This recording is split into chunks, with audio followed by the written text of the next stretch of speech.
We're on the Minesweeper, a ship on Deptford Creek on the Greenwich side, just near the Deptford Lifting Bridge. And we have a tide coming in, going out twice a day. And this is one of the most historic waterways in this part of the country.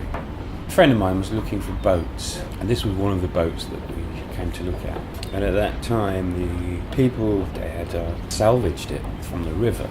This ship was left floating on the River Thames for quite a long time. Nobody owned it, so they had salvaged it with the view to turn it into a venue. The idea was that something should be done with it. There's no limit really to the kind of events that we can have here.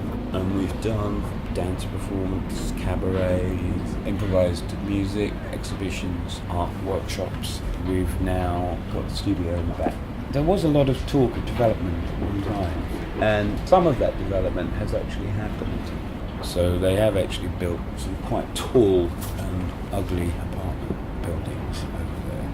The main driver behind these kind of developments is purely a money-making and investment thing, and they have very little regard for the local community.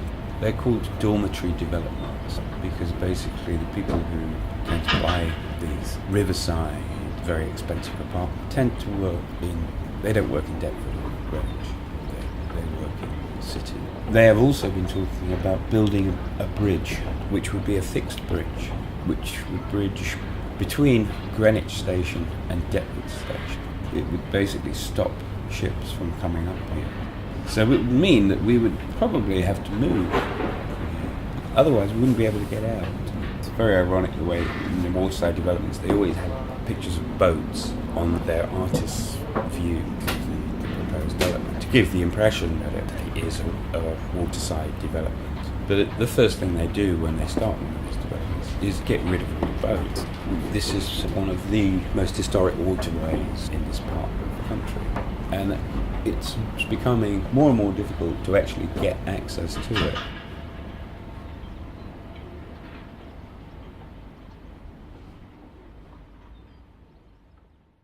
Yeah, so here we are in Elephant and Castle in London, and in a set of offices which have been occupied by about 14, 15 people for the last 1 or 2 months. I've been involved in squatting about the last 6 years or so, and most interested in occupying abandoned spaces, doing them up and opening them back up to the community. Yeah, so I think money has become the focus of people's lives, especially in financial capital, or you could say, England, you could say Europe, you could say the world. People are enslaved to it. It's most evident in the price of rent. For every hour that you work, half an hour, if not maybe 45 minutes of that time goes to your landlord. One thing I see in the newspapers is that a squat is somewhere where you go away for the weekend to Cornwall or something, and you come back and some squatters are in your house. And it's like, squatting for 6 years, I've never heard of anyone that's ever done that. It's a complete lie propagated by the press and by the politicians to scare people into like this anti-squat thing. The reality is it's not as crazy as that. So we live in an economy which is inherently wasteful. Wholesale markets, there's massive amounts of waste, and the same with buildings as well.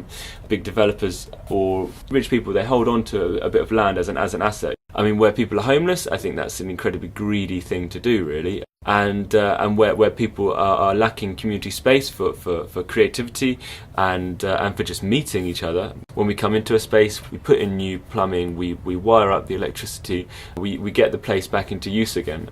Profit for people, and that's I don't know what our society has come to represent. And then we wonder why, like, young people today, like, why they're looting shops and stuff in 2011. We're so materialistic and money minded. They're just practicing what you guys preach.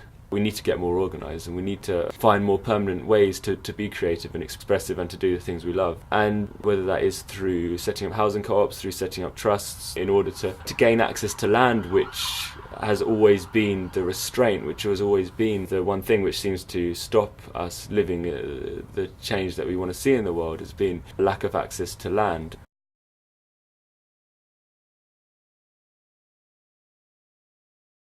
We're living on the river, just on the south bank between Vauxhall and Battersea. We live in a little community, Tideway Village, which is also connected to Nine Elms. It's a community of around 100 people. We range from architects and publishers to restaurateurs, entrepreneurs, civil servants, filmmakers, photographers. It's really a nice cross-section of working people of London, really. The nice thing about living in a community is that we all know each other. You know, it's the sort of idyllic kind of idea of the way a community should be.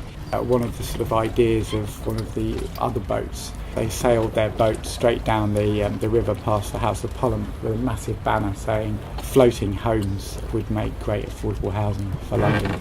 I don't know how much longer I'm going to live here for a variety of reasons. One, obviously, the whole community's under threat.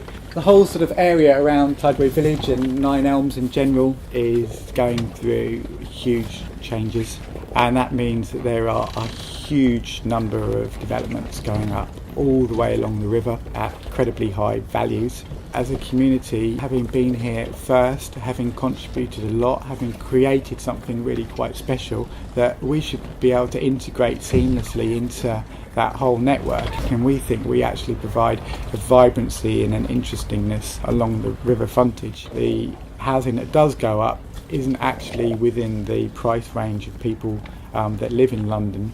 Within zones 1, 2 and 3, up to or over 50% of all new homes built are pretty much never lived in. They're just purchased as a kind of commodity, as a form of currency. It just creates these artificial bubbles, which means that ordinary people, probably like myself, with a reasonable job, can't really afford to live in London anymore. They can add something to our world. You know, the area is in need of improvement in general, and really the two things should go hand in hand, rather than something just come in and then move something else out and create something very, very sterile and empty and void. And it's almost like a whole kind of way of life and community that's been cleansed really from the river frontage. Our voice obviously can't really compete with the really not even millions, billions of pounds that's been offered, and obviously the voice of us and the energy and the time that we have is difficult to be heard against that.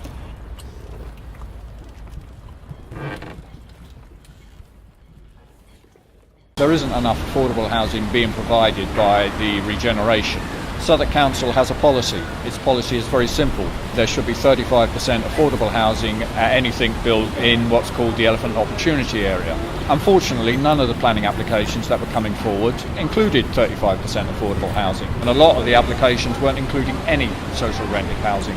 The Haygate estate is now almost empty. It had 1,200 social rented houses on it. It will have 2,400 new homes, and at least a third of those under this policy, about 800, should be affordable. In actual fact, a good deal less are going to be affordable. Southwark struck a deal with the developer Lend-Lease in which only 25%, 600, would be affordable. But you have to be very, very careful discussing affordable housing in London, because much of it is not affordable. Community want affordable housing which is truly affordable. We're not getting it. Council tenants or the tenants on the Haygate estate were told they were going to get new houses, new homes, that they would get rehoused, but they wouldn't get rehoused on the Haygate footprint. Southwark Council have behaved pretty badly towards the tenants and residents of the Haygate estate, and what they've been led to believe they will get and what they've actually ended up getting. Nobody paid too much attention to what happened to those people. In one sense, it's not what we were promised, and I don't think it's what Southwark needs.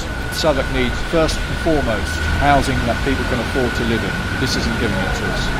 So there is certain kinds of affordable housing, and the kind we really need is social rented. That's what the 1,200 units on the Haygate estate were. That's what we need. It is already a mixed community. Southwark Council and the developers say they're going to give us another kind of mixed community. We don't agree.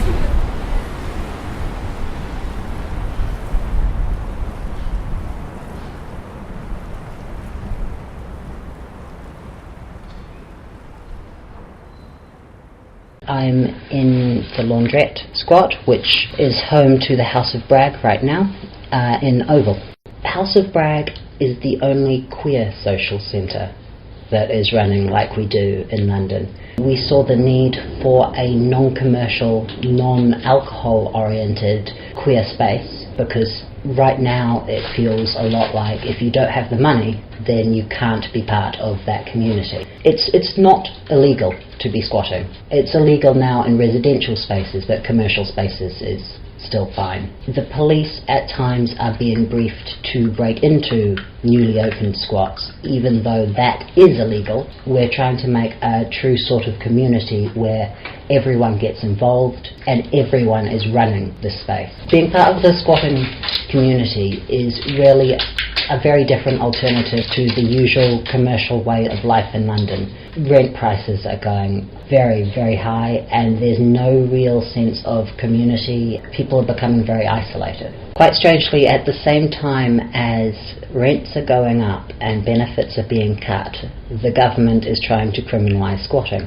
There's also an early days motion to criminalise commercial squatting. I don't know quite what the government expects people will do when squatting is illegal, benefits are low and they have nowhere to live. A lot of the buildings which are squatted are actually scheduled for demolition. They're part of the gentrification process that's happening. In Oval right now, and around here, around Bermondsey as well, near the Shard, there's a lot of this gentrification, taking old council-owned buildings and turning them into expensive flats. The government is trying to push poorer people further and further out from the city centre. Oftentimes an old community centre, an old school, especially with the cuts, will be closed down and the council will plan to demolish it and build high-rise flats, often usually that the local community can't afford.